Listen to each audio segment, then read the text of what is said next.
Okay. Welcome everyone, committee members, offshoots team, and members of the public. So happy to have you all here. Just as a heads up, we are recording and I will post this recording to the Summer Voice page after. So if you need to leave a little bit early, don't worry, you can watch it on there later. You can access captions through the three little dots, the more button at the bottom right of your screen, and turn those on if that's helpful. If you have technical questions for this meeting, you can message me directly or you can message Vanessa. Since I won't be doing much presenting today, I can be a help. I'm also going to take notes today so that committee members can just listen and no one has to focus on minutes. We will probably go full till 5:30. I know we usually try to stop around 5:15, but we've got a full agenda. We want to give the team plenty of time to talk and to have some space for discussion. So plan on going a little bit later than normal. But again, if you need to leave, that's okay. I sent you all a homework assignment, which I got 2 responses on. So I'm going to ask you all, those who didn't do it, to go check back on that email. We will revisit this, I think, in our next committee meeting, but I may have a little bit of email back and forth with you all about this in between now and then. We've got a whole month. And yes, Michael. How do you want us to send this to you? It could be a photograph, it could be a PDF. I've gotten 2 PDFs so far, and that's fine. But if you want to just draw it out on a piece of paper, this is mostly just to get you all prepared, partly for us to understand what our network is as a committee, and also to get you prepared that when we are ready to hit the ground and get public connections, that you all know who you're going to contact.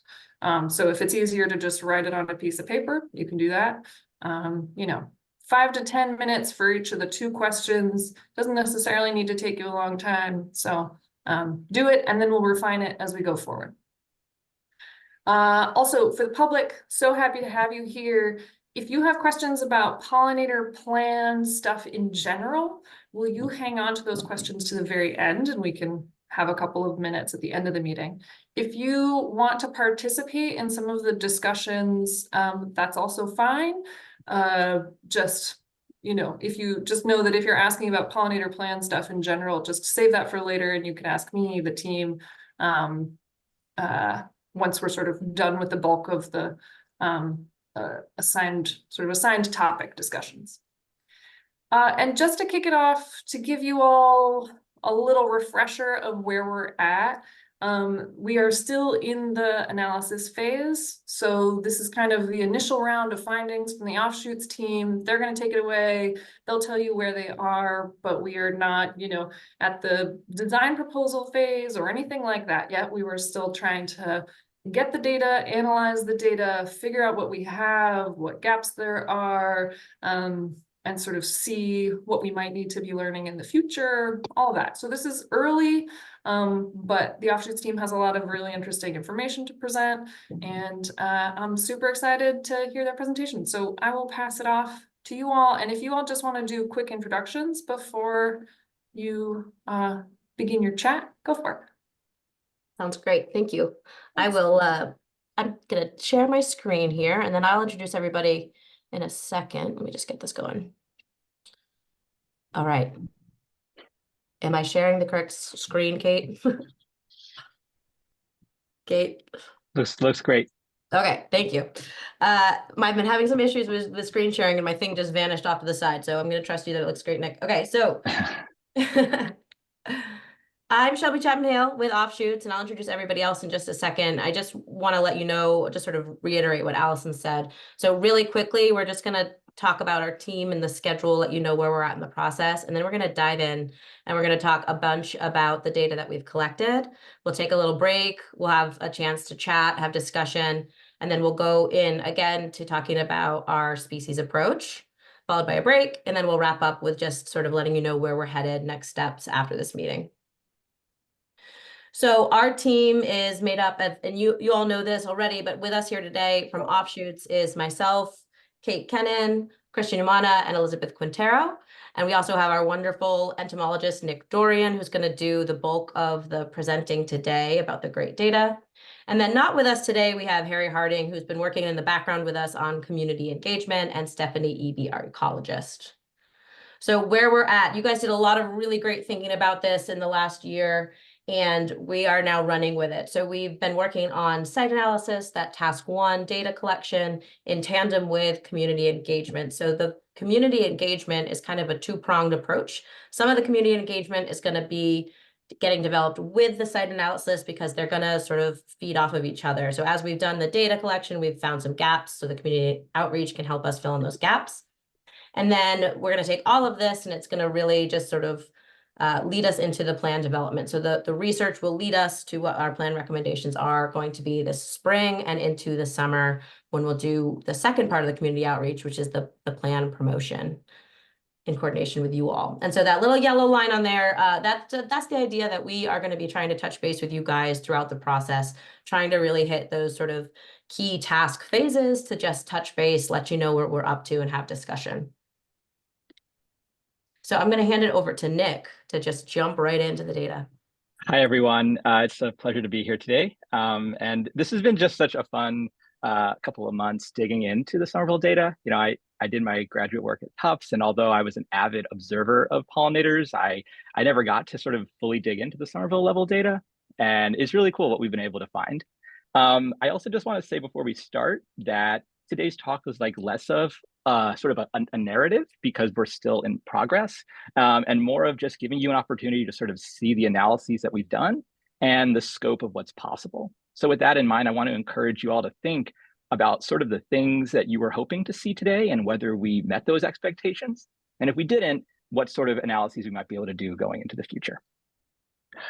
We don't need to introduce the need for pollinators, except I want to make three points. The first is that much of our plant biodiversity on the planet, including in New England, depends on the pollination from animals. About 90% of wild plants require animal pollination, and about 75% of our top global crops, many of which are key components of Massachusetts' economy, like apples and pumpkins, require animal pollinators. The second thing that I want to say is that food is at the center of plant-pollinator interactions. And by this, I do mean that, you know, we get food from the plants that pollinators visit, but that food is at the essence of why pollinators visit plants. Pollinators don't know their pollinators. They don't have the plant's best interest in mind. Rather, they visit a flower because of a nectar or pollen reward, and in doing so, the plant gets pollinated. So just a little intro on what pollination is, so we're all on the same page. And the last point that I want to make is that many of our animal pollinators, the ones that are so important for the food that we eat and of our wild plants, are threatened. And I think this is one of the main motivations for having us draft up this pollinator action plan. So about 20 years ago, if you were to eat ocean spray cranberries, rusty patch bumblebee, Bombus affinis, was likely a key part of your Thanksgiving dinner table. This was one of the most common bumblebees on cranberry farms in Plymouth County and throughout much of New England. And yet over the last 20 years, there's been this precipitous decline in this bee from about 90% of its range. And now it's really not found much east of Illinois. And while I don't like to be too much of an alarmist, I do think it's concerning that such a common insect could vanish so quickly. And so I'm going to touch on the story about the rusty patch bumblebee a little bit later on, and sort of at how we've developed our conservation goals around threatened insects, but also common ones so that we can prevent similar extirpations like this in the future. In Somerville, there's 6 main groups of pollinators that we've decided to look at for our plan. There's bees, there's butterflies and moths, there's beetles, there's wasps, there's flies, and there are hummingbirds. And as I said before, there's one thing that all of these insects have in common, which is that they visit flowers in search of food. It might be nectar for energy, it might be pollen for protein, but regardless, they're all considered flower visiting insects. And that's an important distinction to make. When we call something a pollinator, we're saying it has some sort of function, as in it is, we know in every case it is acting as a pollinator of plants. In contrast, for our analysis, we've looked at broadly flower visiting insects, those that have the capacity to be a pollinator and which would be important to consider in any conservation plan. Our general approach to this data analysis was to gather biodiversity data from multiple sources to get a holistic picture of which pollinators occur in Somerville. Use that data to identify ecological patterns across space, time, and species interactions. And then from these patterns, develop specific, quantifiable, and realistic conservation goals that will anchor our plan now and guide management and designs into the future.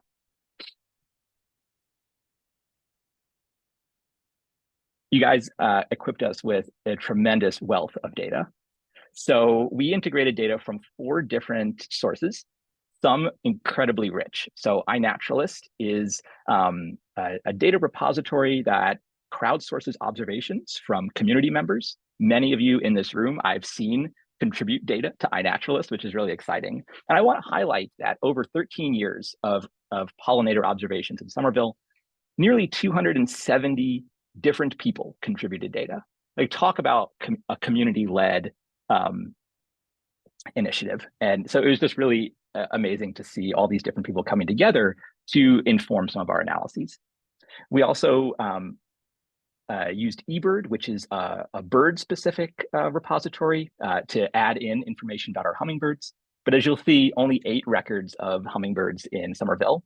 And so we did the best what we could with the data that was available. There's also a wealth of data from Claire O'Neill's group Earthwise Aware, where 22 trained volunteers gathered records over the last few years. And then data that I collected with an undergraduate, Maria Ostapovich at Tufts, over one summer, where we focused on species interactions. And we focused on four gardens in particular in Somerville. So these data can tell us 2 different kinds of information. iNaturalist data and eBird data give us good information on where and when pollinators are occurring in Somerville. So the way this data was collected is that individuals take out their phone or their camera, they see a bug on a flower, they take a photo of it, and they upload it to iNaturalist. It has information on the location where that insect was found and the time of year. Then experts, including myself, can go through the iNaturalist data and verify the observations. And so for this, although it is community sourced, we used research grade observations, which means that there was a consensus from experts on the identification. Any records that did not have a consensus, we did not include in our analysis. And so part of my role the last few months has been going through and poring over iNaturalist records and verifying ones that didn't have verification, and also sort of making sure that all of our data was validated appropriately. And so this is that was like an aster mining bee, Andrina asteris, one of our solitary bees seen at the Somerville Growing Center on October 17th, 2023. 2 other sources of data, the Earthwise Aware and the Tufts Pollinator Initiative data, can tell us something about which plants pollinators are using in Somerville. So although the iNaturalist data is great for telling us where and when they occur, it doesn't have the flexibility to tell us which plants pollinators are using without having to make those identifications manually. So trained Earthwise Aware naturalists and Maria and myself went to specific locations in Somerville and gathered data on the flowers that pollinators were visiting, which can also guide our garden designs. So the sort of data that comes from these observations would be, on the left, we have a New England aster, and we have 3 different species of bees visiting that New England aster. We have a striped sweat bee, we have a furrow bee in the middle, and we have a fuzzy bumblebee on the right. And those are all different species interactions, which might inform the value of New England asters in gardens. On the right, we have a really charismatic wasp, the great black digger wasp, big, wouldn't hurt a fly. They only hunt katydids on a mountain mint. And so that's another photograph that informs our data. So in addition to the work that Nick's been doing and we've been pulling from those data sources, we've also been trying to look into the city and state available spatial data so that we can start to see what connections there will be. So we're going to sprinkle that data in as well as we go through the pollinator species data. So in identifying ecological patterns, now that we've sort of curated our data set, we asked for questions. Which pollinators are in Somerville and how many of them are there? When are these pollinators active during the year? Where do these pollinators occur across the city? And which plants are they found on? And answers to these questions will be important for figuring out where we want to site public gardens, when those gardens should have flowers blooming in them, and which plants those flowers should be in order to achieve our conservation goals.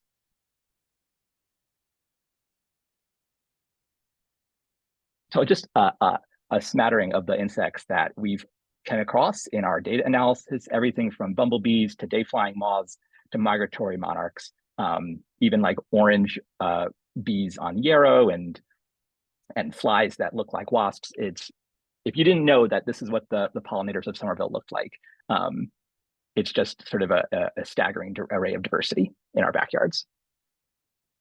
So throughout, when we look at the data, we found that there's about 322 different species of flower visiting insects. And for the taxonomy nerds in the room, when we say species, I'm referring to something I call a taxonomic unit, which is that for some of our data, we were able to get down to the species level, the common eastern bumblebee, the brown-belted bumblebee. But one feature of community collected data is that sometimes it's not possible to get to the species level, and you have to leave it at a coarser taxonomic level. And so in our analysis, we went to the species level whenever possible, but we also kept a genus level identification in every case where we weren't able to make a finer identification. And so 322 is somewhat of a conservative estimate of the biodiversity in Somerville. And so it's likely that it's 322 plus species in the area. Broken down across the 6 groups, we have the most species of bees were recorded in our data set. There's among butterflies and moths, we had about 64 moth species that are likely capable of visiting flowers, and only about 26 butterfly species. We had 38 beetles, 57 wasps, 43 flies, and just 1 species of hummingbird, which is the only species that occurs east of the Mississippi River. And these trends that there's lots of bees and wasps and fewer butterflies is actually mirrors global trends in pollinator diversity in cities. So cities across the globe tend to have a high number of species of bees and wasps, the species that do really well in cities, and fewer butterfly and moth species. Perhaps butterflies are a bit more sensitive to urbanization, and bees and wasps a little less so. In any case, it was cool that a small city in New England mirrors the trends of cities like London and Paris. For our second question, when are these pollinators found? We find that the first trend is that they're found sort of across the entire year. So the data you're looking at is broken down by color by each pollinator group. And on the x-axis, we have the month of the year. On the y-axis, we have that pollinator biodiversity, the number of taxonomic groups. And again, this is biased by who's collecting data and what they're focusing on. But still, it's important to sort of, I think it's a good starting place for what we're dealing with. So the height of the bar basically denotes on each week of the year how many unique taxonomic groups were seen in each group. So you can see for bees, there are some species that are active between March and May, but most of them seem to peak in June, July, August, and September. So summer blooming plants seem to be a real, that seems to be when bees emerge in the city. In contrast, there seems to be sort of, if you look at the hummingbird in red, there's only sort of a few records scattered throughout the year. So in April and May, when hummingbirds are migrating north, and back in August and September, when hummingbirds are migrating south. And so perhaps Somerville is an important stopover, but not breeding site for ruby-throated hummingbirds in the area. And so this sort of information can give us a really good sense of A, that gardens that we plant should have flowers throughout the entire year because our pollinators are active throughout the entire year. But, you know, if we're focusing on a particular species, we might want to look at how individual species are active and when they are. So we can break it down species by species. So on the x-axis, again, on this graph on the left, we have the month of the year. On the y-axis, we have the bee species that we had at least 10 unique records for. So at least 10 individual sightings of a bee. And then the height of the little ridge or the little mountain is within each species, when those records, the number of records in that week. So for example, at the very bottom, you'll see the bee species Andrena astris, which I highlighted from the Centerville Growing Center earlier. And you'll see that there's no records of this bee from March through the end of August. And then all of the records occur in September, October, and into November. So this is clearly a bee that depends on fall blooming plants, and a tree that blooms in March won't benefit this bee.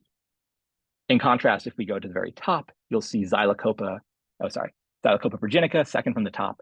This is the eastern carpenter bee, and it is active throughout the entire year, from the warmest day in spring to the coldest day, or to the warmest day as its temperatures are cooling down in fall. And so flowers for this bee would need to be present all year long. We can look at similar trends for wasps, and the trend that I want to pull out here for you all, I'll let you just sort of soak it in, but the trend I want to pull out here from you all is look how so many of these curves start at June. So there are very few wasps active before June, meaning that shrubs and spring blooming trees likely not super important for our wasps, but rather things that bloom from June all the way through October seem to be the most important for our wasp pollinators.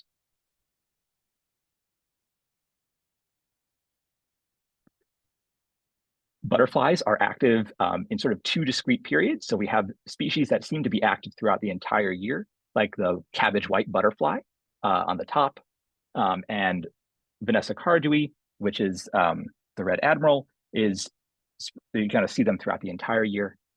In contrast, there are species like on the bottom that seem to be only found in the city in June and July and through the fall.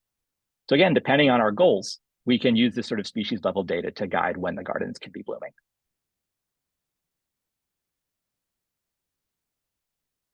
Digging into the moth data was really interesting. There's actually not a great understanding of which moths have the capacity to be flower visitors. And especially when we're using community level data, most people photograph moths at their porch lights or in their house when they've seen it, and not really at night on flowers. So one data gap that came from this is sort of, when are moths active throughout the year, and what flowers are they visiting on? Still, we're able to see that moths are sort of spread throughout the year, meaning that flowers from April through October are likely important for supporting this group of pollinators.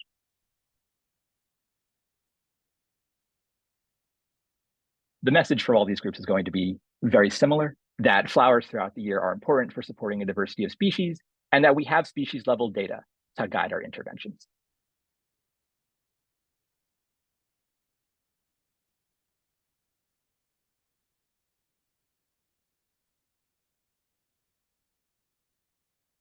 I'll let the graphs speak for themselves. Thanks, Dick.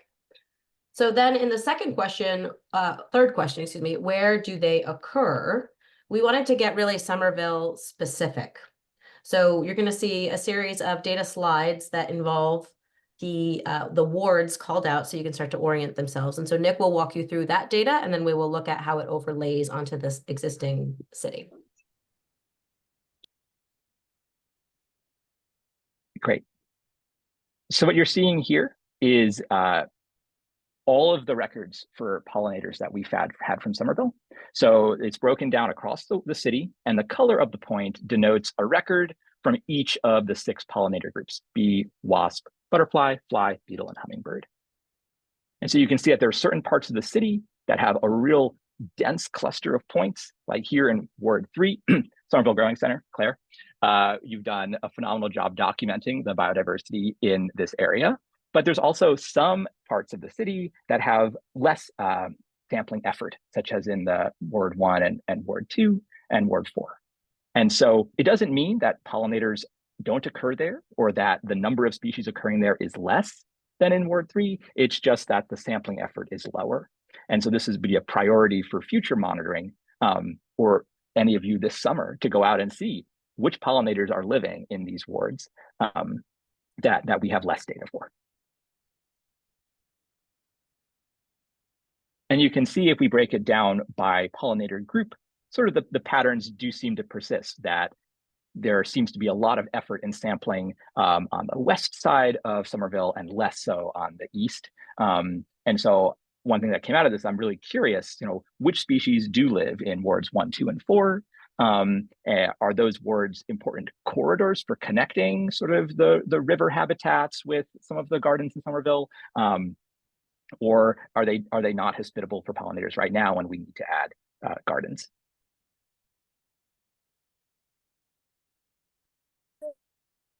Another way of sort of visualizing some of this data is to look at the total number of taxonomic units, which we're calling pollinator biodiversity, those taxonomic units that we recorded from each of the wards. And you'll see that Ward 3 sort of stands out as bright blue, indicating that there's lots of different species of pollinators recorded from that ward. And some of the wards 1 and 2 are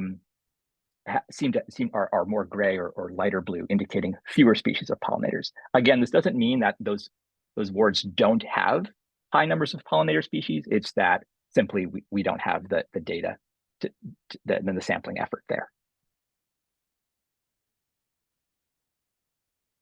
The last takeaway from this sort of spatial analysis is sort of pie charts broken down across each ward, where the size of the slice indicates the proportion of that group that makes up the pollinator diversity. So one pattern that you can see in this is that in almost every circle, every pie, nearly a majority is yellow or orange, bees or wasps. So in most of the places across Somerville, bees and wasps make up a good chunk of the pollinator diversity in our area, followed by moth diversity and fly diversity. So there aren't any striking patterns where bees are completely absent from one part of the city and present in another, which is good news. It suggests that perhaps the city is fairly well connected in terms of movement across the wards.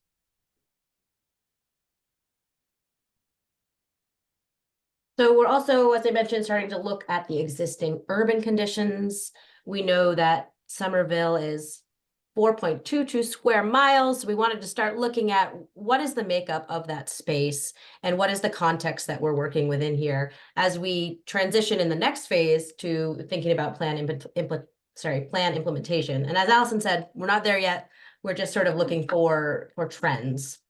So the first thing that we looked at was where the environmental justice communities are. We know that that was something that was interesting and important to the committee as well as to us as we think about this. So this just really quickly shows you in purple, these are areas that have been designated as EJ communities for various reasons, maybe for minority income or English isolation. And we wanted to look at this data and specifically compare it to the information that Nick just walked you through. And so again, this is just potentially showing us, this areas 1, 2, and 4, as Nick said, maybe it's not that it has the lowest biodiversity, but that there's the lowest amount of observation. So this is just another way of looking at that information and thinking about, is there an opportunity here in these areas to get more data? Or for an environmental justice community, where we know that environmental assets are something important to be thinking about as a city. Like, is there something that needs to be thought about there in terms of plan implementation down the road?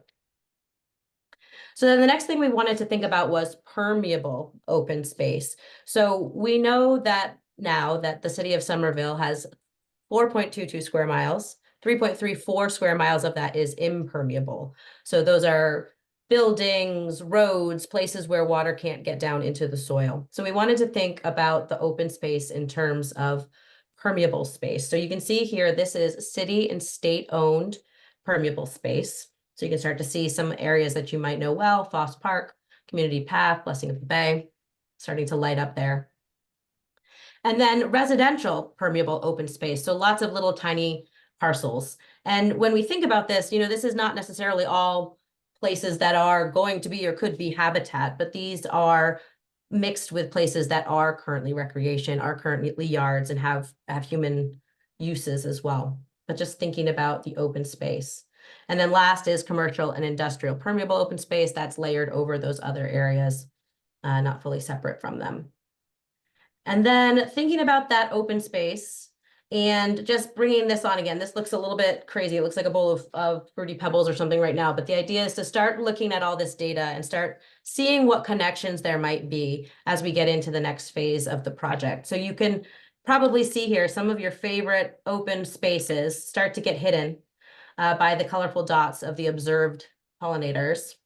And some of them maybe don't start to. And so are those data gaps, are those places where maybe more research could and should be done to see what's there, but to start to highlight some of those dense areas that we are seeing a lot of observations occurring at. And last, sort of point on those open spaces is that we've started to think about the known pollinator gardens known to us. And so this is something that we can lean on you guys for and lean on the community for as well, but is to start thinking about where are there pollinator gardens and what connection might there be or could there be. And so on this map, you see the smallest yellow circle there, that is a small bee and butterfly range. And so you can start to see some areas where maybe there might be some connectivity. At 500 meters, the average native bee range, some areas and some of the wards, potentially with some good connectivity. But in some areas where we know there's a dearth of information, there's also potentially a lack of connectivity at that level. And that at 1,000 meters, bumblebee and monarch range, starting to look like there's connectivity, but we definitely need to do a little bit more research and see if there's any data gaps there that we can lean into, like you guys, and also the community outreach. So as we get into the community outreach task 2 phase of this project, we definitely want to know if there are other pollinator gardens out there that we can think about and link to, and what connections and what possibilities and opportunities there might be. And so what Shelby just said underscores a key point, which is that what it means for a city to be connected with habitat differs depending on which pollinators we're trying to support. And that point, I think, will come up when we're discussing our goals. But if we want a city to be connected for a bumblebee, which has potentially 1,000, a range of a kilometer or more, very different approach to where we plant gardens than if we're considering bees, small bees that can't fly more than a quarter of a kilometer. And so, yeah, I'll leave it at that, and it'll come up in a couple of sections. Thank you. Okay, and then the last thing that we were looking at in terms of spatial data was the city-owned trees. And so Somerville has a great database of the existing trees, which we started to look at because, as Nick mentioned, we're thinking about seasonality, and as we get into recommendations, we want to know what's there and where there might be gaps. So this is just a simple illustration of the fact that there's this early spring and into early summer pollinator value found in some of the existing trees in Somerville. So we'll continue as we research and build our plant lists, think about where gaps might be able to be addressed in this area. Nick, I'll turn it back over to you. Oh, this is my favorite part of the analysis. This is where we get to dig in to data that has been collected specifically to record which plants pollinator groups are found on. So what we've summarized here are the top native plant genera. The groups of different plants that support the most different taxonomic units of pollinators. So you'll see, starting at the top, goldenrods, solidago, and rudbeckia, the coneflowers, attract nearly 50 different kinds of pollinators. Coreopsis, helenium, milkweeds, Asclepias, the sunflowers, purple coneflower, wood asters, blazing star, Joe pieweed, native roses, not the cultivated ones, native roses, and mountain mint really sort of take the cake and provide a variety of pollen and nectar resources. And you'll notice that many of these are in the aster family: goldenrods, rudbeckias, heleniums, coreopsis, sunflowers. echinacea. And so asters in general seem to be what a lot of our city pollinators like to visit. One neat thing is that these plants, these top plants, are actually spread across the year. So it'd be possible to design gardens with these top genera and support a variety of insects that are active from March all the way, March and April, all the way through October. So again, if we're thinking about when are our pollinators active and how can we plant flowers that sort of overlap with those activity periods, our top genera seem to do a really good job of encompassing those broad activity periods. In our analysis, observations were not limited to native plants. Now, I know there's a lot of emphasis and on the importance of native plants, but I'll also point out that non-native plants do rival some of our native plants in attractiveness. So Queen Anne's lace, catmint, mint, oregano seem to attract, 10, 15, up to even 26 in the case of Queen Anne's lace, different taxonomic units of pollinators. And this is one place where we wanted to sort of show you what our data were telling us, but where it's an opportunity for us to also imbue the interests of the committee and our expertise as ecologists and landscape designers, that maybe we don't recommend that gardens are planted with mint, oregano, and Queen Anne's lace, very weedy plants, but that it's really neat that the data show that non-native plants seem to have value for certain insects. And that they were, however, these non-native plants seem to bloom from June, only starting in June. So again, non-native plants that seem to be attractive really can't encompass the entire growing season. And so a reason to focus on some of our natives. So this is an interaction web between plants and pollinators. It looks like complicated, and this is because the interactions between plants and pollinators in Somerville are very complicated. So on the top, we have in orange, each sort of bar, vertical bar, is a different pollinator group, species. And on the bottom in green, each bar is a different plant species. And the number of linkages from each bar on the top to the bottom denotes a unique interaction between a plant and a pollinator. So on the top, you'll see in the middle, Bombus impatiens is the common eastern bumblebee, very generalized in its flower preferences. And the width of its bar denotes that it actually has lots of different interactions in our data set. In contrast, other species have narrower bars, meaning they visit a smaller suite of plants. And we can use this visualization to figure out which plants are important for different pollinators. And so what we're going to do is show you a series of slides where we've broken it down by group. So the bee data is fairly well resolved for Somerville. And so you'll see that there is a complex web of interactions. There's been lots of emphasis on gathering data on bee-plant interactions. For wasps, we have a similar story, although it's a bit more simplified. There are some plants, goldenrod, solidago, rudbeckia, the coneflowers, and on the far right, pycnanthemum, the mountain mints, that seem to be responsible for a majority of wasp visits. And so those might be plants to prioritize in a wasp-focused garden design. For butterflies, there are fewer records of interactions. I want to highlight that Pieris rapi, the cabbage white butterfly, is one of the most common butterflies in the city, and it is a hyper generalist. You can see it visiting almost every flower that was observed. For moths, this hardly looks like a network, but this is the data that we have. So on the bottom, we have 2 genera of plants, Selenium and wood asters, and on the top, we have 2 species of moths. And these are the interactions that we were able to pull out of our data set. So definitely a gap.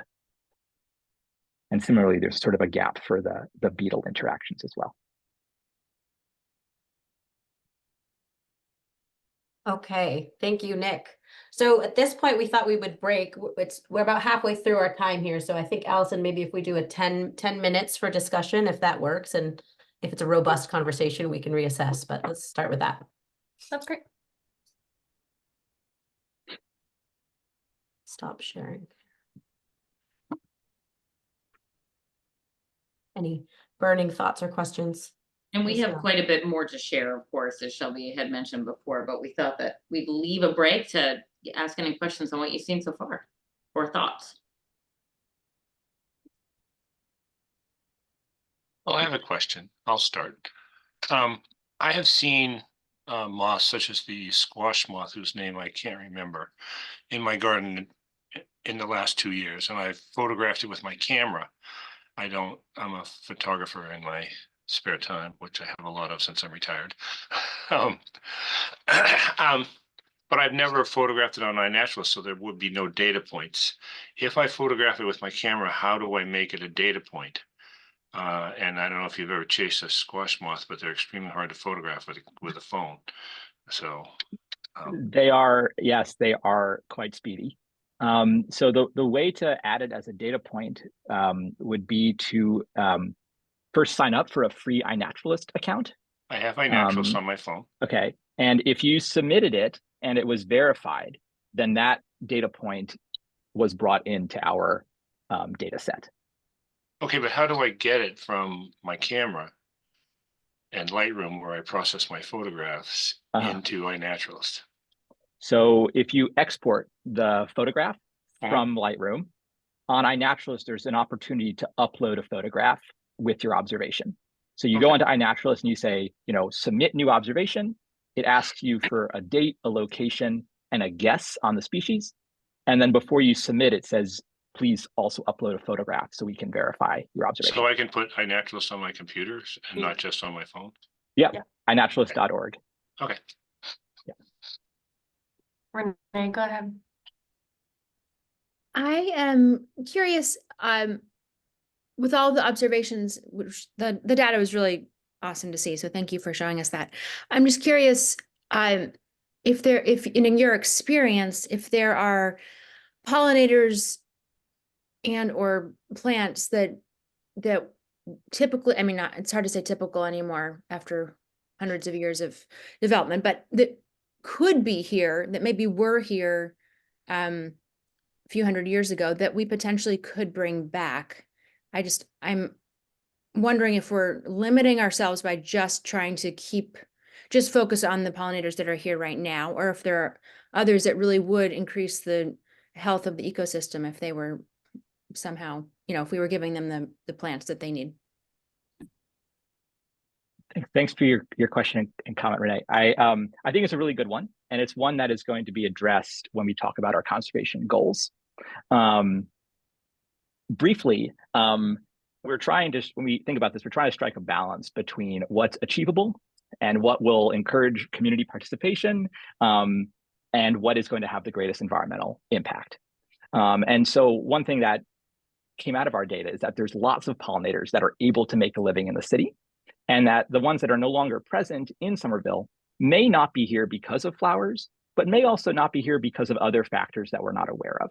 For example, the rusty patch bumblebee, a recent analysis showed that the flowers that it visits now are still present across most of its historic range. And so the conclusion of that analysis is not that we're missing the plants to rusty patch bumblebee, but another need throughout its life cycle isn't being met. And it's really tricky to design conservation or start to design conservation plans when that sort of knowledge is missing. And so the way we've approached it is, which pollinators do we have some knowledge about? Are their needs aligned with some of those taxa that aren't here anymore? And can we use these gardens as a point of starting to monitor for their return to the area? And so we've tried to develop a flexible approach that would allow us to sort of begin to develop goals to address those endangered species without working our way into a hole where we're targeting species that are not coming back, and it's not because of a lack of our efforts. Does that answer your question? Thanks, Renee. It's an important one that we've been talking about a lot. So super appreciate that. Claire, go ahead. Oops. Oh, I'm not on mute. So yeah, I just wanted to mention something interesting about, the non-native plants that of course attract pollinators. we've recorded on the Queen Anne's Lace, of course, and all these kind of things. We sometimes have an issue when we discuss, because people are going to bring that, oh, I have Japanese knotweed, I can see Japanese knotweed, and it's filled with pollinators. So I just want us to be super cautious, because there is these invasive plants that are not necessarily super aggressive, and indeed they feed a lot of pollinators. And then there are the other one, like the Japanese knotweed, which is, this one is a whole different story, even though it has beautiful flowers, beautiful fruits, and attract beautiful pollinators, right? So. It's a really good point, Claire. And I think it echoes our approach with that. Like, it's really cool that the data show that some of these non-native plants are valuable, but there's all sorts of other ecological effects that we're not aware of. And so, out of an abundance of caution, not going to recommend that those plants belong in gardens or to build designs around them. But I think all too often weeds are overlooked as a resource for insects. And so, like, are the same insects that are visiting weeds also visiting our gardens? Are they distinct communities? Those are some things that, we potentially could tease apart with more data. But thanks for bringing it up. And I think that, there's an issue in language with all the weed, like American pokeweed is a wonderful plant. Although it's invasive in France. I just saw some there that was completely the opposite interactions over there. But, there's a lot of weed named, which are wrongly named, or we have to change really our perception of weeds, right?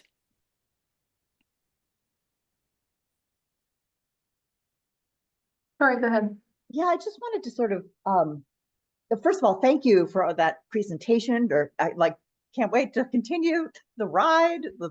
The thank you for everyone who's contributed to iNaturalist and Claire especially, and Nick and Tufts Pollinator Initiative. I just wanted to second what Renee was saying, because and maybe there's like advice on how we might use iNaturalist to sort of be able to say, wow, there's a Carner blue butterfly that's in by Fresh Pond. If we kind of get a little bit of a lupin connection, maybe we'll be able to have our own population. Or I'm thinking specifically right now of the pipevine swallowtail, because I remember reading at one point that Dutchman's pipe was an historic vine used in Jamaica Plain, and because of it, it was there was a population of the pipevine swallowtail in JP, and it's like, wow, like that and I'm glad you guys are thinking about it, but like, okay, if we can actually literally connect those dots, we could get, populations of our own potentially. So I just wanted to thank you, Renee, for saying that, and thanks for Offshoots and team for keeping that in mind, because and also like with iNaturalist or with Claire, your EWA, the buggy, can you type in like pipevine swallowtail and see where it comes up? Is that, I don't know if I've done a reverse search recently. Yeah, you can do that. You can actually, Nick has played with it, and you can really tie very tightly an insect with its plant, right? Which is the beauty of it. That's why we did it. But yes, you can interact, and you can interrogate the data and really see graphically, what's on your Dutch. I forgot the name, what you just mentioned. I see which one you. Yeah, you can do that, and we can do session where we train the people, or even our communities, our young ones from climate justice, to look at this kind of data. Yeah. I am so glad that you brought this up again, Tori, and thanks, Renee. I think we're going to present a series of goals that we've drafted, and I think ultimately these goals don't think of them as final goals. These are sort of our ideas for how we can steer the Somerville Pollinator Action Plan towards achieving conservation success, but they have to be co-created with sort of what you all value too. And so I think presenting them to the community to say, like, what sort of input do you want to have, or what species do you all value? I think we've presented a really nice jumping off point, but I hope this also stimulates discussion after we present them. Yeah, Vanessa. Sorry, I was gonna say, maybe after Vanessa, we should jump in. Let's talk to Vanessa's question and then let Nick jump into that next part. Thanks. Yeah, super cool data, really fun to see it all. I was just wondering, I know you're focusing on the visitations to the plants / flowers, but there are parts of the plant that are important for other stages of the life cycle. So how can we think about that too? Or are you? It looks like you already are since you're nodding. supposed to do? Yeah, exactly. So in the next section, we'll present sort of the species that we're identifying as sort of conservation goals and the species that also are associated with them. And in developing gardens around these different taxa, consideration of the host plant needs of those taxa and their pollinator partners will be really important.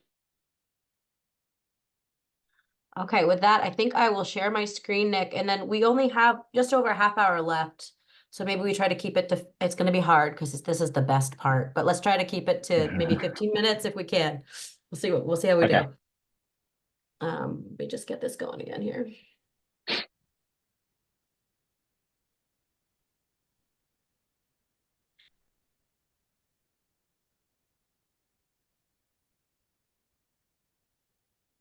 Okay, so we've presented to y'all on how we integrated biodiversity data and the patterns that we teased out from that data, and now we're going to sort of talk about the conservation goals that that sort of emerged and will guide our designs.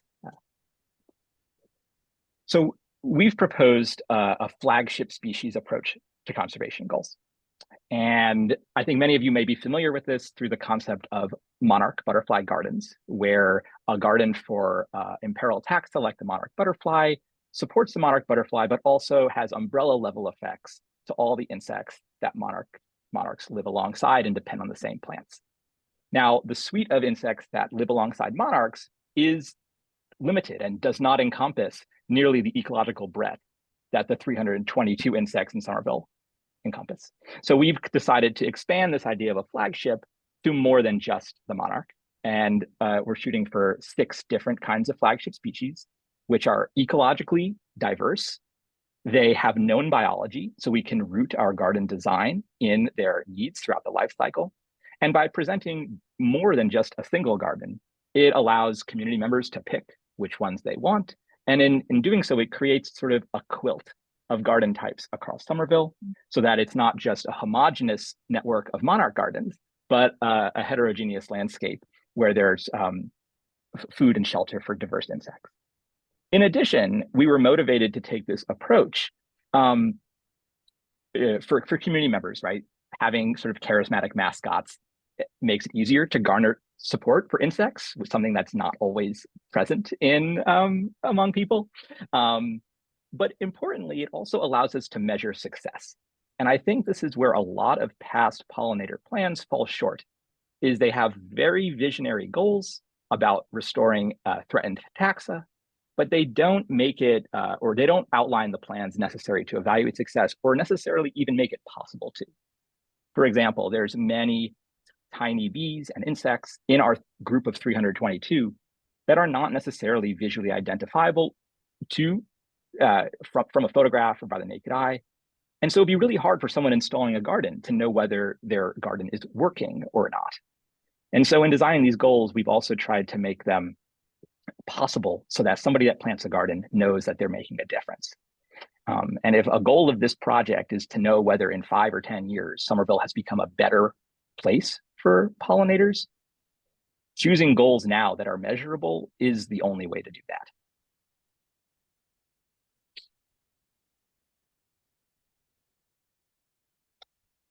Meet the flagship species that we've come up with. We've picked 2 kinds of bees, a butterfly, a wasp, a flower fly. And for the last one, we've proposed that the community gets to pick our mascot.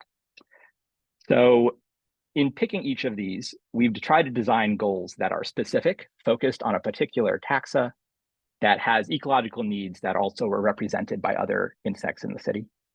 They're quantifiable, easy to be measured and identifiable with a phone or binoculars or camera, and that they're present in Somerville, and so that it's possible to know within a short period of time whether adding gardens increases their presence on the landscape. Last thing is that these goals can be developed to also increase community engagement, because they are sort of bright, conspicuous insects that are common in the city. we thought this would be a really fun way of engaging community members to, propose at a farmer's market or at a Summer Voice meeting that there's, you can pick whether you want the sixth mascot to be a day flying moth, a longhorn bee, or a flower beetle. So our flagship species number 1 is the two-spotted bumblebee. And in order to make gardens and interventions beneficial for this bee, we have to consider about its needs throughout the life cycle. So in spring, queens emerge from hibernation. They find a spot to build their nest, and they need spring blooming trees and shrubs to fuel up on. In summer, the colony forages on different flowers, so not spring blooming shrubs.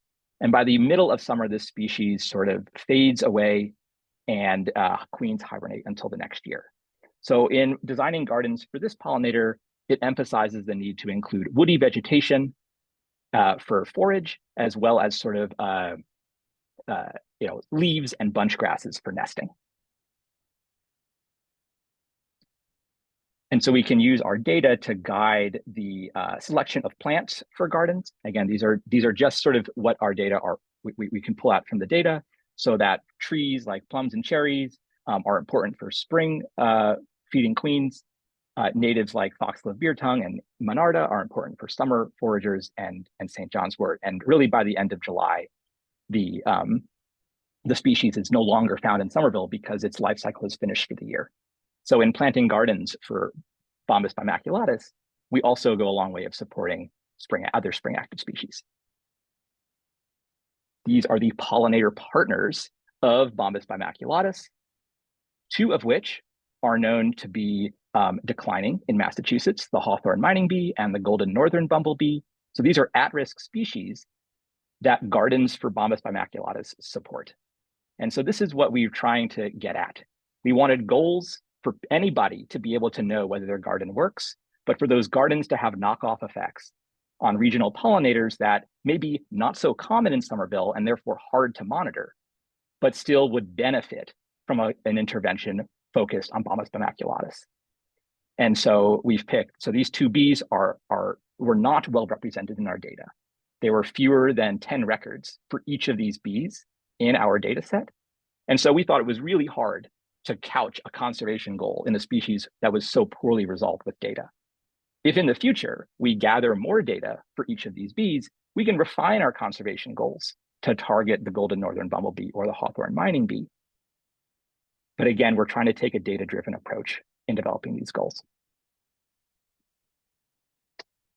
The second bee flagship is the bicolored striped sweat bee, metallic green, and has a complementary activity period to Bombus bimaculatus. Starts its life cycle right when Bombus bimaculatus is declining in its abundance. And although the bumblebee is a social species, not all bees are social, and in fact, most of them are not. They live solitary lives, and therefore the considerations in supporting these species is different and ecologically complementary. So this is the sort of the brief life cycle of a bee with a similar life cycle. So in spring, adults merge. In the case of this species, they emerge in late spring, late May, early June. They forage on flowers and build nests underground in bare patches of lawns or in bare patches in garden beds. And then they're gone. Their nests are finished by the middle of summer. Those eggs hatch into adults, and the adults emerge again in the fall, in September, in October, to mate. And then the females, the mated females, hibernate again. And so what we learn from here is that we need to consider 2 discrete activity periods. We need to think about the pollen plants that this bee needs in the summer. Again, that's when a lot of our bee biodiversity was present in the city. But we also need to think about flowers again in the fall, and sunflowers and wood asters seem to make the majority of those observations. So in just 2 species, one that's active in spring and one that's active in summer and fall, we've managed to encompass the entire activity period of bees within the city. And this is what we mean about the benefits of being sort of making informed selections for our goals. And gardens for the green bee benefit all 5 types of pollinator groups.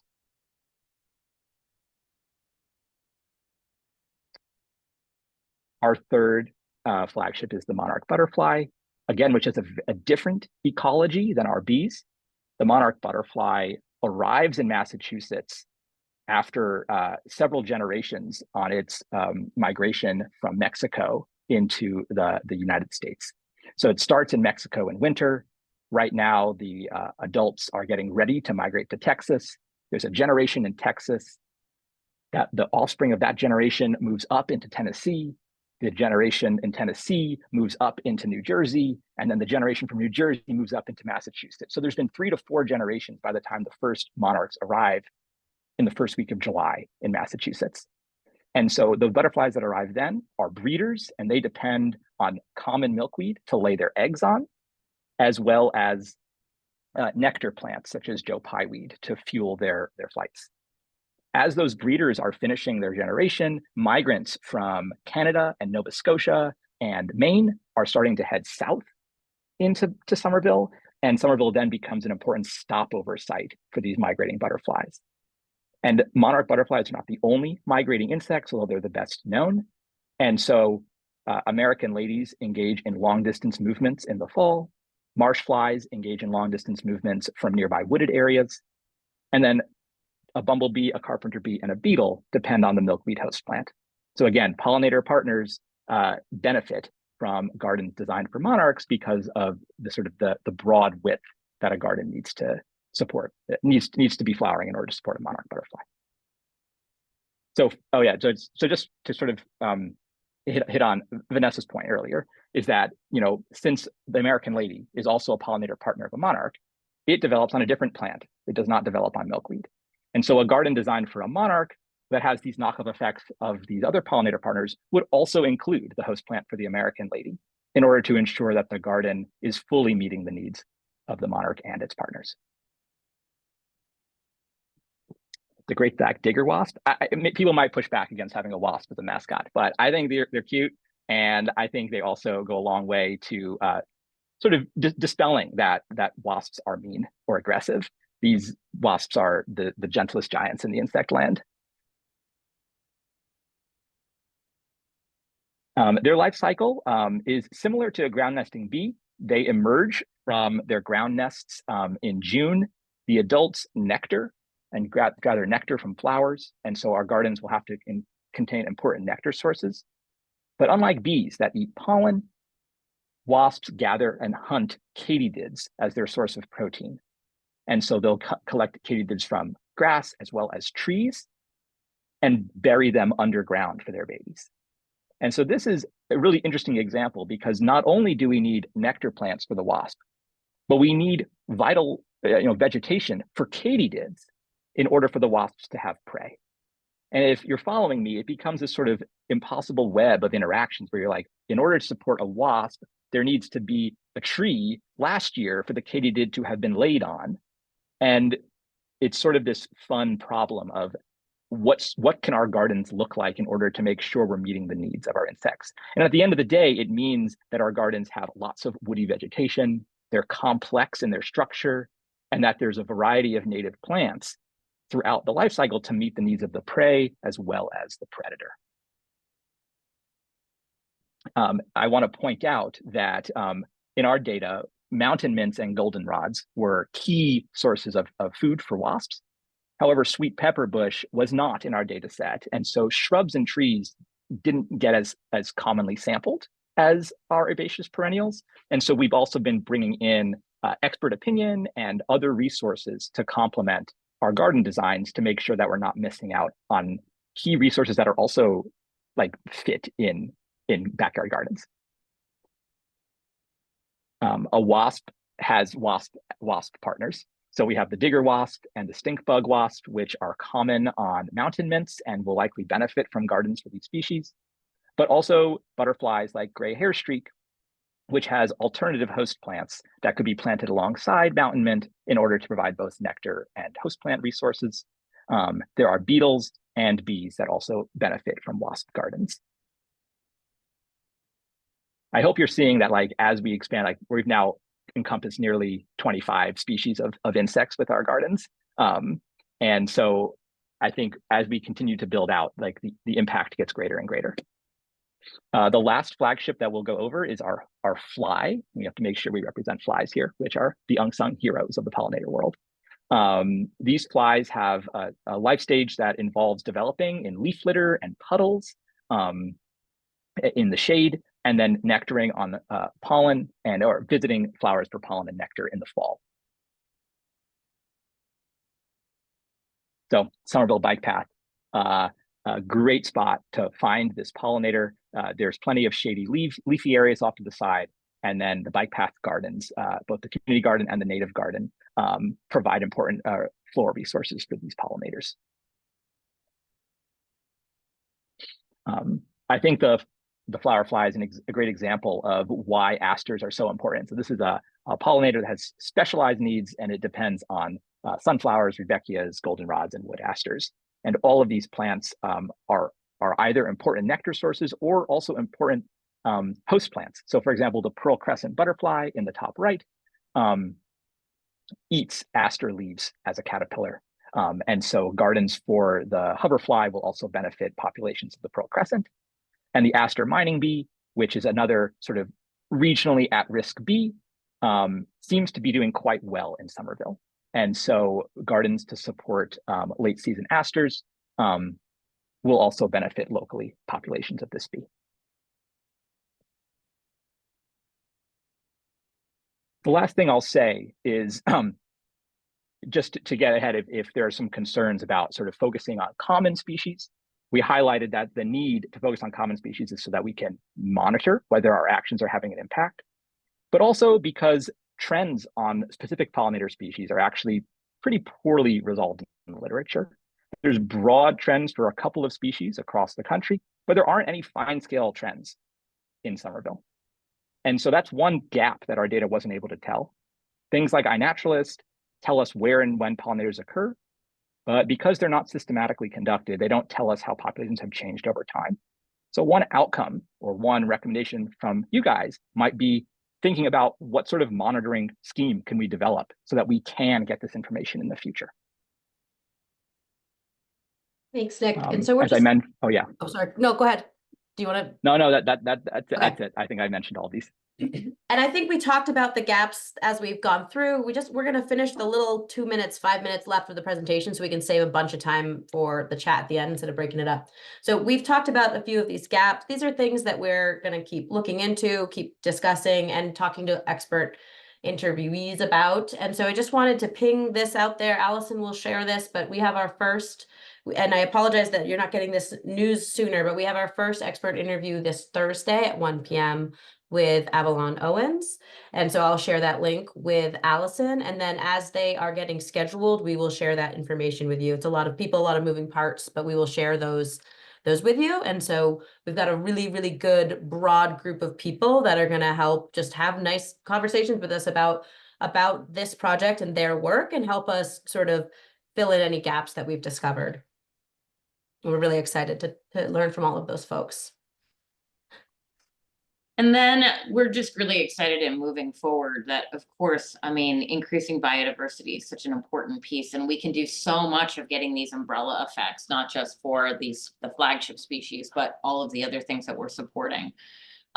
So as we move forward, our kind of next goals are going to be, we're going to really think about the plant list, right, for the flagship species, but also thinking, to Tori's point, about the other potential endangered or other people that could almost be like an expansion pack that you could add on to your group of, if you're selecting for these pollinators, there's your expansion pack of maybe some other plants we might want to include to lure people in. So we're thinking about that.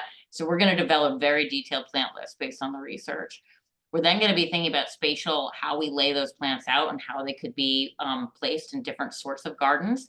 In addition, not only just about, again, herbaceous species, but shrubs and trees, and then where they can go in the public landscape and the private landscape. Could they be on a balcony in a small pot? Could it be in the tree median? And we're going to be thinking about all those different places, and then maintenance practices too, and how that informs what we're doing. And so we're really going to be thinking about how we can develop these different gardens. If we have a flagship species, you could come out this 2 different ways. This is that if you were a resident, or if we're thinking about public gardens, what is your soil conditions and your context, and then how do you get to the best plants for that, especially those that are rabbit proof, that are live in high salt soils. Or we can come from I want to create a hummingbird garden, and then how do I get there if I have a sunny site that's wet with rich soils? How am I going to support that? So we're going to come at this both ways. And then we really love this idea of like, how can this be implemented later? So of course, thinking of these detailed graphic plant lists, but how could this get rolled out in maybe a recipe card that can be easily implemented in different places? And then how do we target those corridors for maybe the public projects that are the most priority? So with that being said, we presented a lot of information today. Really excited about, we were so excited to learn. I mean, Shelby and I and the whole offshoots team, we've been learning along the way. Nick has been teaching us, and that's the whole idea, is that being able to translate this like kind of really complicated data set to an audience that maybe doesn't really understand this. I've been learning so much every day here. And the idea now is that where the next step of this with compiling a bit more data is going to be to take this to the community and have engagement. So our objective is to come back to you next month with our community engagement strategy. We've been thinking about it a lot, and that'll be sort of our next discussion point next time. So with that, we'll leave it up to, hear your thoughts about the flagship species approach and what we've presented so far. And so we have about 15 minutes left in our presentation to take comments and discussion.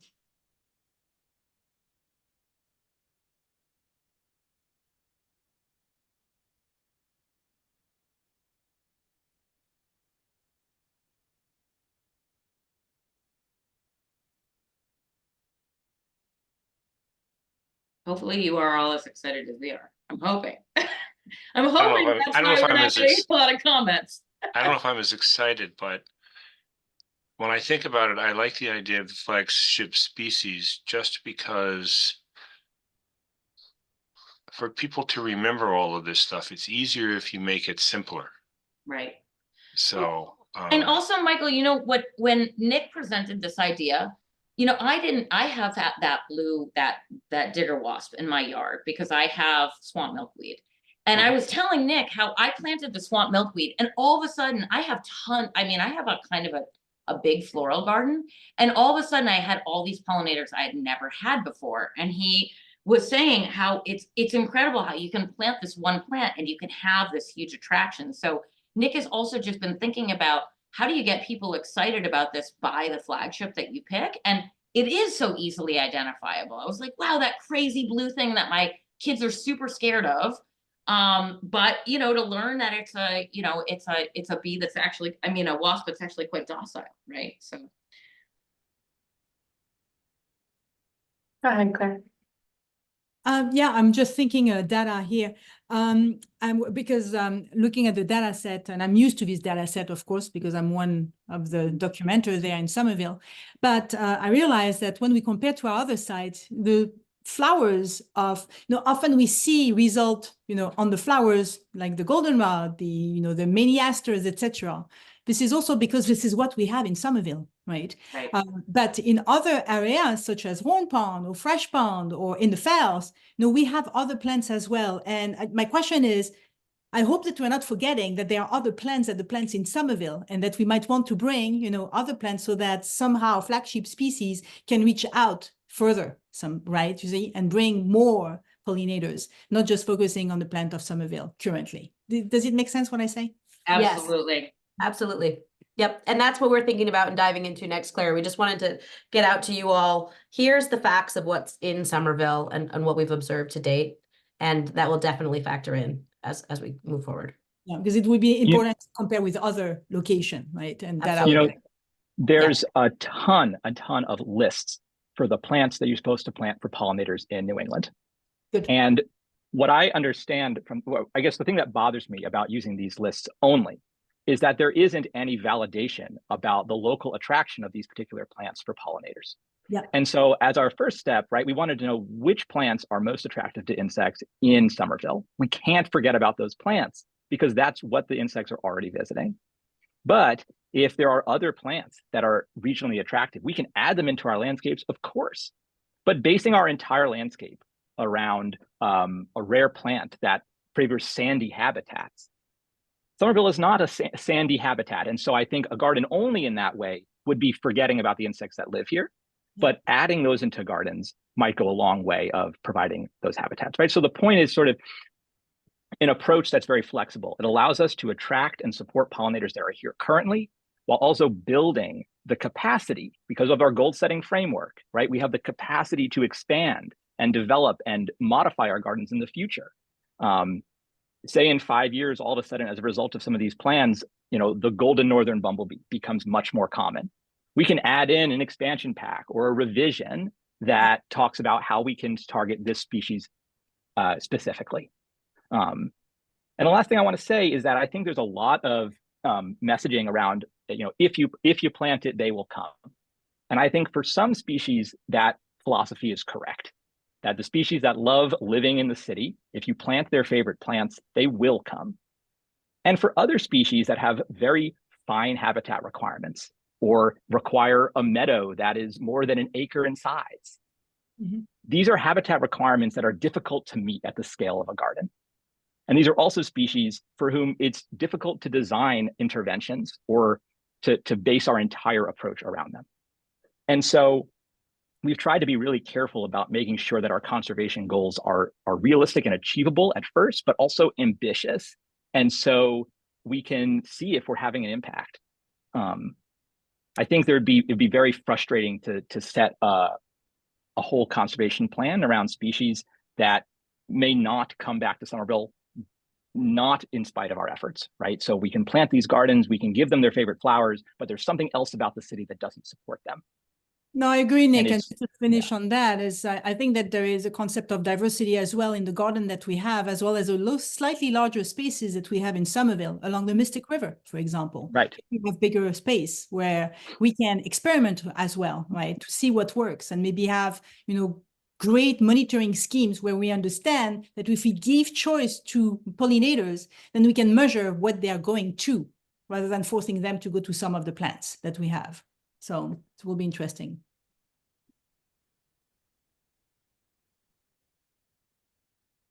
Louisa. I have a question. Sorry, I couldn't find the raise your hand. Tori, I don't know if you had your hand raised before me, if you want to go. I've already spoke, so I'd like other people to speak. I haven't heard you. I'm super excited. But I did have a couple of questions. One, because the data it sounds to me like the data is based on what we have. So it's not, there could be some things missing and there are definitely some gaps, and it's concerning that there are a lot of parts of the city we don't really have the data. At the same time, we're 4 square miles, so we have to understand that. So my thoughts are more about, okay, we have these flagships. To Claire's point, there are other plants from that are, just outside. So it sounds like there's like these hyper-local flagships, but there might be also some like regional flagship species that that are more aspirational and we want to bring in. And then, I think there's a number of scales here is my point. I think we have to focus on the small and doable, especially if we're trying to get private people to buy in and start planting these things. But then we also need to think about, a larger level and what we can accomplish with other cities or, regionally. And then I have concerns and questions about like, okay, in theory, we can say all these things, but we also need to be mindful of microclimates and growing things in urban conditions and which plants will and will not. So, yeah, I just have a lot of thoughts going around and around. And I still think Nick needs to have a children's program because it's so exciting. So yeah, really exciting work. And I think we need to and I know this is getting way ahead of ourselves, but looking at the landscape and the landscape types and at which Kate started to do and thinking about, how do we make small interventions and then larger ones. And maybe there's a couple of like scales that we're getting flagships for. You got it, Louis. So that's exactly where we're headed.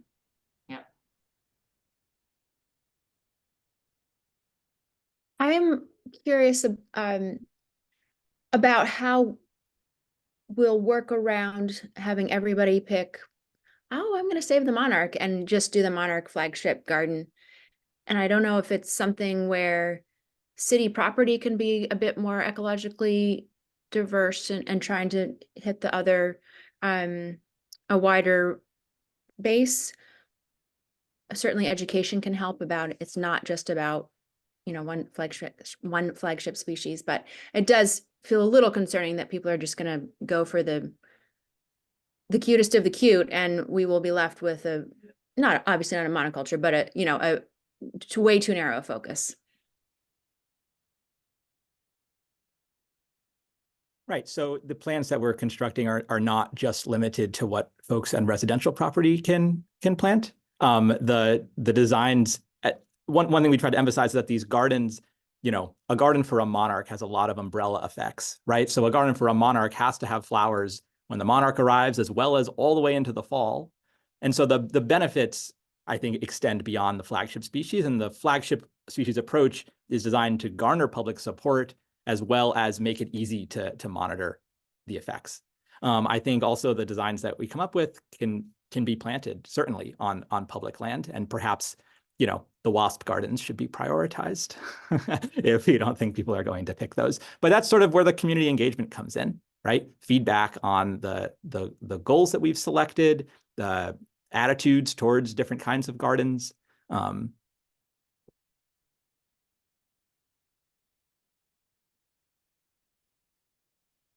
Lisa. Yeah. I'm very glad to see a variety of pollinators potentially be lifted up. I probably show pictures of the black digger moth more often than I show my grandsons, because it just comes up in conversation when people are talking about what to plant and what it might attract. And the green sweat bees, I'm in love.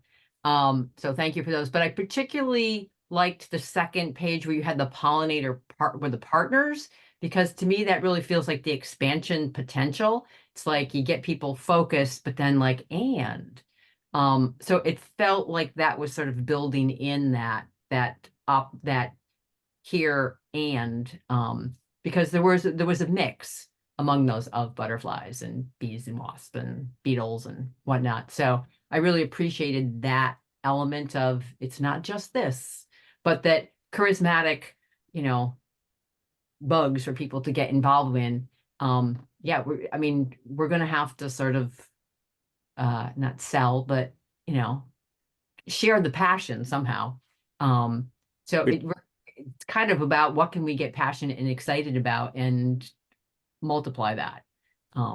We tried to really be cognizant of that. Like, how can we design goals that we're going to make a difference, but also that people are going to get behind? And also, how do we make sure that, if you already know all the flagships, you might be bored by our plan. And so can we have sort of a tiered system where your garden can support monarchs? And if that's the level you're at, it's worked. If you want more, we can give you more. I mean, we can give you 10 or 15 more partners that are more difficult to identify and maybe not tractable for community resources, but we're prepared to meet you where you're at. And if one response is, we want to know who are the other partners, how do you identify them and how do we monitor them? Like, we're ready to do that. I just thought, and I think that having just, I think yesterday gotten the news that the monarchs in Mexico are at their second lowest count ever, that also making, I think Louisa or somebody was saying, we are going to have to at some point connect people to the larger scale of how ecosystems are working or not working. So monarchs might be an educational opportunity over the next year or two, depending on how the successive generations are successful or not. Sorry, did you want to jump in? Yeah. I get it. I guess I get it. I'm just, I'm just I like the idea of gamifying something like this to sort of get people hooked and oh, what have I seen? And have I seen the partners of these creatures? I'm a little worried about using the word charismatic and flagship species, because like I just worried about, I'm worried they'll see these ones and maybe not think about or veer off into some of our other pollinators who are equally charismatic.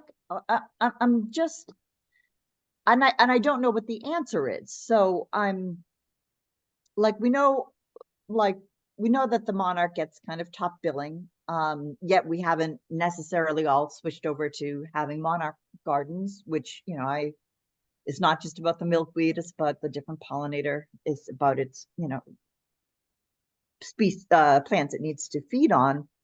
I'm not sold, and I want to understand better. Locust borer beetles, that's a charismatic little critter. Like, they're all have, I don't know, their own specialness. I don't want to get in a dichotomy of, oh, you're cute and you're not cute. Like, I don't see a dichotomy in how you're presenting it. I'm just a little, I want to make sure we avoid that. And is charisma the word? You're all so cute, like your little eyes and your antenna, like get a close up and your so yeah, I'm just a little wary about that. And I want to, just one thing that struck me was in the monarch garden, like the American lady was there, and I've only seen her on, or him on, Pearly Everlasting, and I haven't seen her on the Antenaria yet. So like, I don't want to miss out on people like falling in love with Pussy Toes and Pearly Everlasting. I just want to understand more, and just what was the link with the American lady in the milkweed or the monarch garden? And then I see Claire's hand, so I'm confused. No, I hear you, but I don't want to answer for them, but of course, but you and I, we are very system focused, right? To make sure that in the entire thing, we don't forget the system, because the system is what is important, even in a city, right? So, right. And just what I understood about like planting for at-risk pollinators, no, they might not be here right yet, but are they along the Mystic? And where are they? And when we plan for at-risk, we know that we're planting for generalists too. And yeah, so I guess, yeah, maybe they're not showing up in Somerville right now, but if we plant the species that they're going to need to host on, maybe eventually they will come. Right? So will you explain me the Vanessa virginiensis, I think her name is? I don't. Yep. Yeah. So I thank you for these points. I think they're really great. The rationale behind including American Lady was that they are also long distance. They make long distance movements in the fall, and so supporting the monarch migrants also supports the American Lady. It's not that they depend on milkweed or that they visit milkweed. And we were also trying to come up with pollinator partners that could ostensibly be monitored. A huge part of this is gauging the impact of our efforts. And we were really trying to make sure that the flagship species approach allowed people of all abilities to do that. And I think you're right. I think, part of planting for at-risk pollinators and supporting them is planting plants in places where they don't currently occur. It is difficult to know which pollinators specifically we should think about. Like, there's, in my opinion, some of the data on the trends of pollinators in New England is a bit murky to disentangle.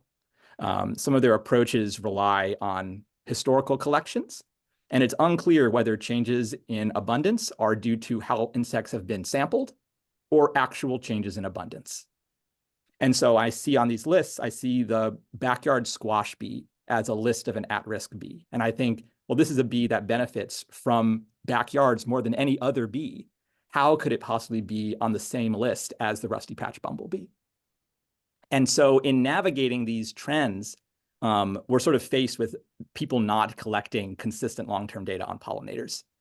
And we grounded our approach in the pollinators that are currently here with the idea that we can use some data on interactions. For example, the Bombus bimaculatus loves Monarda fistulosa, and so does Bombus fervidus. But we actually don't have very many records of Bombus fervidus from Somerville, and it's not well represented in our interaction database. And so we can use regional records to inform our plantings to make sure Bombus fervidus has a meal in September and October. But making a whole garden around Bombus fervidus, we thought might be met with frustration by beginners that are like, why isn't Bombus fervidus in my garden? I did everything you told me to. And so for the pollinator nerds in the room, I guess I want to reassure you that I think there's ways of ensuring that our plans will support those at-risk species.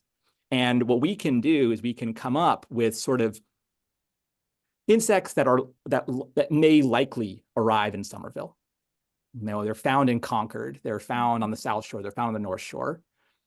We're not confident enough to develop a conservation goal exclusively around them, but these are the ones we should look out for. So we could have like a watch list or like wanted.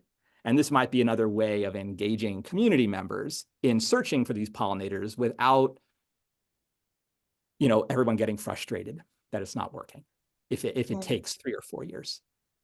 All right, I like that idea of like keep an eye out, like, yeah, most wanted. Not that any other, I mean, yeah. Also, two pollinators. One that you mentioned was the pipevine swallowtail. So one of our expansion packs to our gardens might be the pipevine swallowtail expansion. Now, pipevine's got a very weird flower and very toxic leaves. So planting pipevine might be a really nice amendment for those that want to attract it. Another pollinator that comes to mind is the red-banded hairstreak, which is moving north with climate change. And it depends on decaying sumac leaves as its larval host. Not fresh leaves, decaying sumac leaves. So we need sumac, and we need like the leaf litter, which, as many of you know, is also a really great recommendation for supporting our insects during the winter. Now, in all of our observations, I think there's like 1 record of red-banded hairstreak from Somerville. But in the Boston area, all the recent records are from the last 6 years. So that's one to keep an eye out for.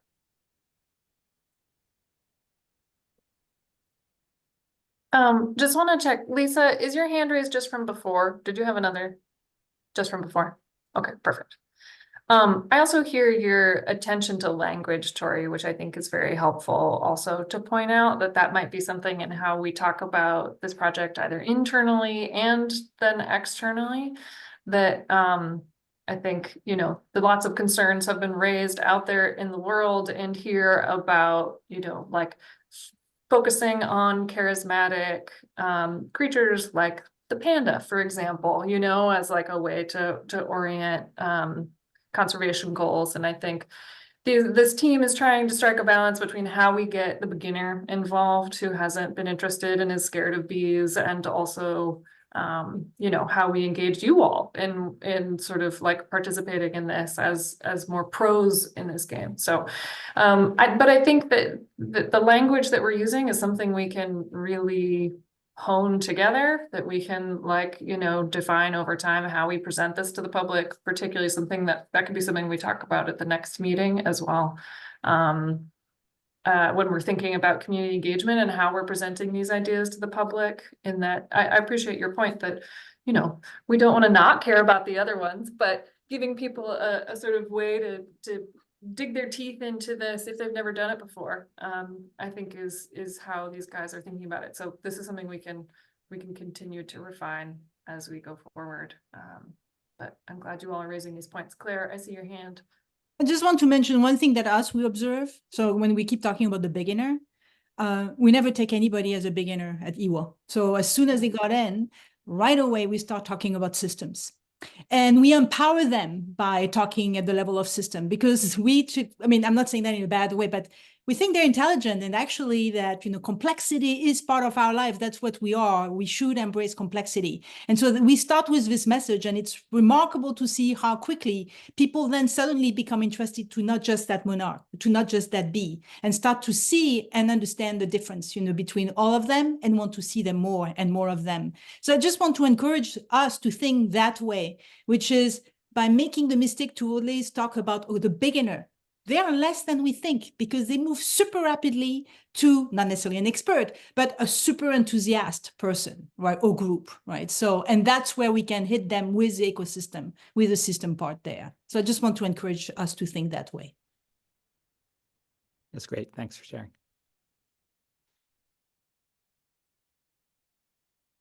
We are over time, so if there's any last, and you can leave at any time, all of you folks out there, but if there's any last questions, if anyone from the public wants to just chime in or ask about any part of this, you're welcome, or you can put something in the chat. I see questions about sharing slides. I think that we are fine. Oh, we have the recording that will be up on the Summer Voice page, and I think the thing is just to consider that this is in progress and is under development. So the recording will be on the page if you want to skim through that recording to find something. I think that was our conclusion. And then we'll have, as the analysis gets refined, we can, post things, but this is like a draft version that we're presenting to you all. So yeah, but the video will be up there.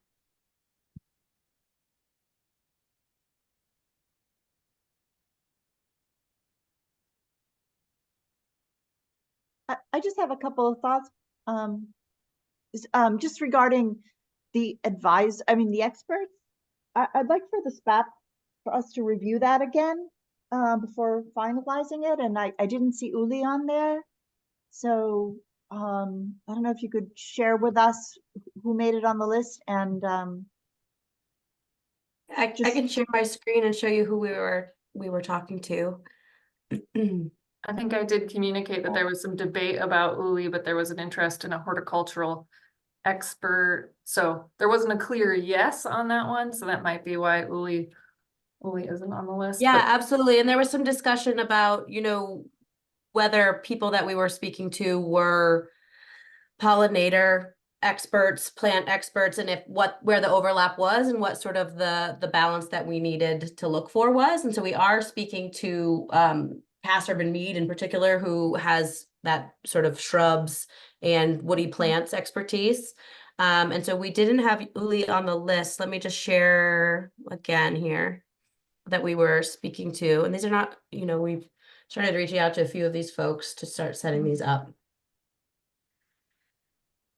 and I don't know if Dr. Jagir wants to participate since he was on the other consulting team, but I do value his work. Mm-hmm. I don't know if that's the sort of murky data you were speaking to, Nick. No, but I was not talking about Rob's work. okay.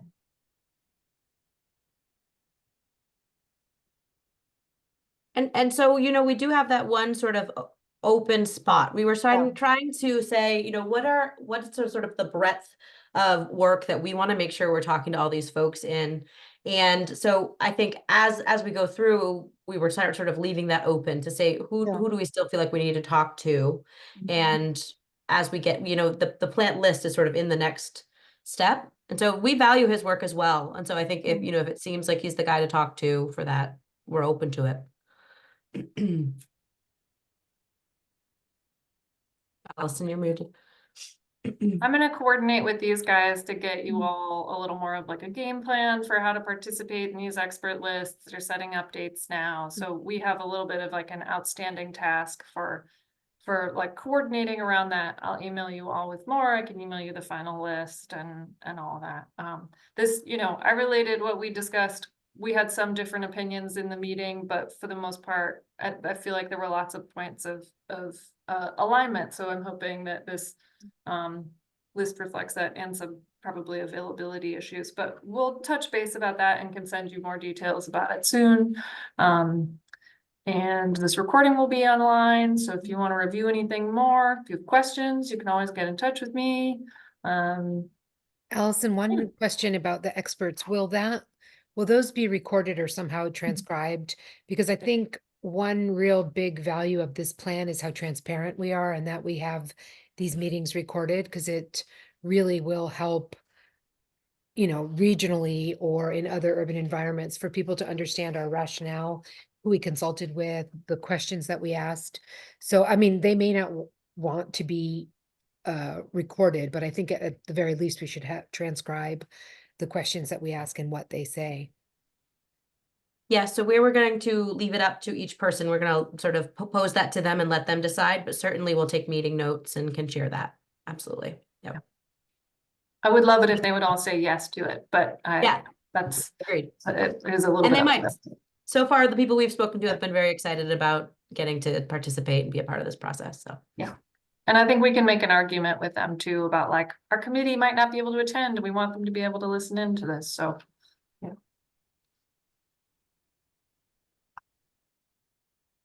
Okay, everyone, I think we can call it. Thank you so much to the offshoots team. Thank you to committee members for attending, community members for coming. So glad to be off and running. This is exciting. I know there's lots of work ahead, but it feels like we're really in it now, and it's lovely to be here. Just question on timeline. Is the timeline, because I'm like, oh, we're not going to see you guys till March. And is there, if we're like launching in May, is there opportunity to interact more? Is that I think one of the logic points was that we want them to, like, there's a finite amount of money. We want them to spend their time actually Yeah. doing the plan work and doing less of the communicating. If we need to have, like, the committee needs to have additional meetings, I think that's something that I can do and try to relate. So I'm talking to these guys every 2 weeks in like a short sort of check-in meeting. But it takes them a lot of, we spent like 3 weeks preparing for this. So we, like want to not make them spend too much time on those points so that they can be doing the research, they can be doing the design work, all of that stuff. But I think if we need more points of connection, then that's something we can talk about. And I just need to acknowledge this is the information you've compiled is absolutely amazing, and like finding spaces where we're not recording, and this is really valuable information. This is pretty I feel very pleased to be part of this, and your work is really illuminating, and thank you for all of it. And the pictures, so exciting. So thank you. Thank you for engaging. And I also just want to underscore, like, we know, I mean, Somerville is like such at the forefront of this. And I just want to like underscore how much that is. Like, as part of this work, we've been sort of looking at other pollinator plans across the country, looking into, published reports on pollinator restoration. And like nobody sets goals, right? Like nobody sets measurable goals. The goal is always just support pollinators, which is really nebulous. So we really tried to say, like, we want to make sure that Somerville is making a difference and we know we can quantify that impact. And the other thing is that common pollinators always get the short end of the stick. And research after research suggests that if we're trying to restore pollination services, the common pollinators are the ones that are pulling the lion's share of the weight, the bumblebee share of the weight. Like 98% of 2% of pollinators, 98% of pollinators are making the majority of the pollination visits. And so it's like really important to not lose sight of the insects that are here. And I'm just really excited to move forward with this. Like, who designs wasp gardens and hoverfly gardens? Like, this is so cutting edge. Someone at my house, I'm so excited. And I think it's because, I mean, I just think, working with you all and seeing how much you care about pollinators enables this to happen. So thank you all. it's really wonderful. And this dialogue and this discussion, we're always open to hear everything you have. We are all in this for the same reasons you are, and we just want to make this as good as we can. So thank you for the discussion. Thanks, everyone. All right. Thank you, everyone. Do your homework, and I'll be in touch with more details soon. Okay. Thanks, Allison.